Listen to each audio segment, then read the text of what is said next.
Jangan biarkan teman melakukan hubungan suami istri di rumahmu.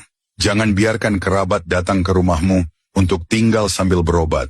Jangan biarkan anak-anak saudara tinggal terlalu lama di rumahmu. Dan juga jangan mudah mengundang tamu pulang ke rumah untuk makan minum. Kamu tahu kenapa? Saya ceritakan satu kisah, nanti kamu akan mengerti. Di Bali ada seorang pria. Saat istrinya sedang mandi, diam-diam dia memeriksa ponsel istrinya dan membaca pesan-pesannya. Kecurigaannya ternyata sama sekali tidak salah. Setelah istrinya selesai mandi, dia pura-pura bercanda dan bertanya, "Kalau aku selingkuh, kamu akan bagaimana?" Sang istri menjawab, "Kalau kamu selingkuh, aku pasti tidak akan menginginkanmu lagi. Kamu harus pergi dengan tangan kosong." Mendengar itu sang suami tidak buru-buru menjawab. Dia malah bertanya lagi, "Kalau kamu yang selingkuh, lalu bagaimana?" Sang istri dengan serius berkata, "Jangan pernah bercanda seperti itu. Aku sama sekali tidak akan melakukan hal seperti itu." Baru saja kalimat itu selesai, sang suami mengambil ponsel istrinya, membuka album foto, melihat foto-foto mesra mereka, lalu berkata, "Aku sudah membaca semua pesan di ponselmu.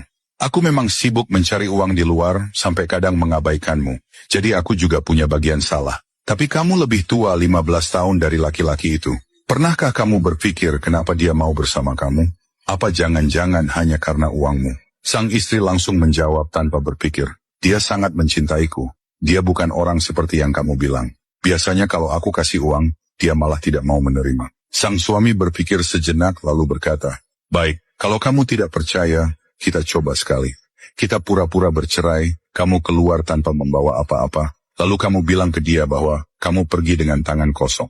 Kalau dia tetap mau bersamamu, aku akan merestui kalian. Bahkan aku akan memberimu sejumlah uang tambahan sebagai kompensasi untuk tahun-tahun ini. Tapi kalau dia sudah tidak menginginkanmu lagi, kamu kembali pulang, kita berdua hidup baik-baik lagi. Dan anggap saja semua ini tidak pernah terjadi." Sang istri mendengarnya, berpikir sejenak, lalu berkata, "Boleh juga, karena bagaimanapun menurutnya dia tidak akan rugi, jadi dia setuju." Keesokan harinya mereka benar-benar mengurus perceraian. Perempuan itu membawa surat cerai, lalu buru-buru pergi mencari pria selingkuhannya. Tetapi ketika pria itu mendengar bahwa dia keluar dengan tangan kosong, dia langsung berubah wajah. Dia berkata, "Tante, kamu salah paham ya. Sekarang kamu sudah tidak punya apa-apa, lalu aku dapat apa kalau bersamamu? Memangnya aku suka kamu karena kamu lebih tua dariku?" Setelah berkata begitu, dia langsung berbalik dan pergi.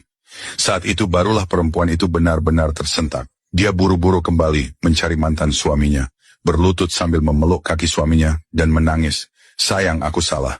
Demi hubungan kita selama bertahun-tahun, maukah kamu memaafkanku?" Tak disangka sang suami berkata, "Sekarang aku hidup sendiri juga sudah sangat baik. Kamu terlalu naif. Kita sudah bercerai, pergilah. Mulai sekarang aku tidak ingin bertemu kamu lagi."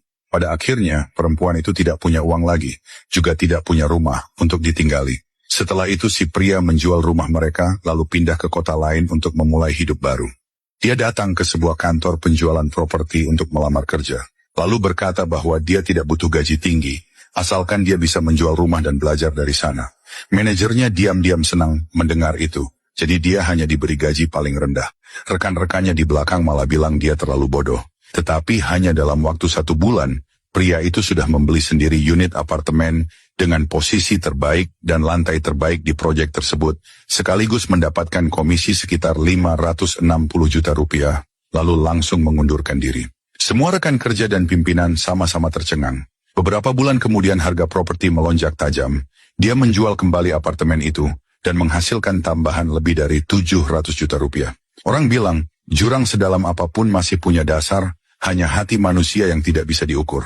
Dunia ini kelihatannya biasa saja, tetapi seringkali diam-diam diatur oleh orang-orang yang benar-benar pintar. Di dunia ini, hal yang paling hebat bukanlah uang, juga bukan kekuasaan, melainkan pola pikir yang bisa membuat uang melahirkan uang. Kalau sekarang kamu sedang terlilit utang, tidak punya uang, tidak punya sumber daya, tidak tahu harus mulai dari mana, setiap hari hidup dalam kecemasan, bahkan sempat terpikir mati.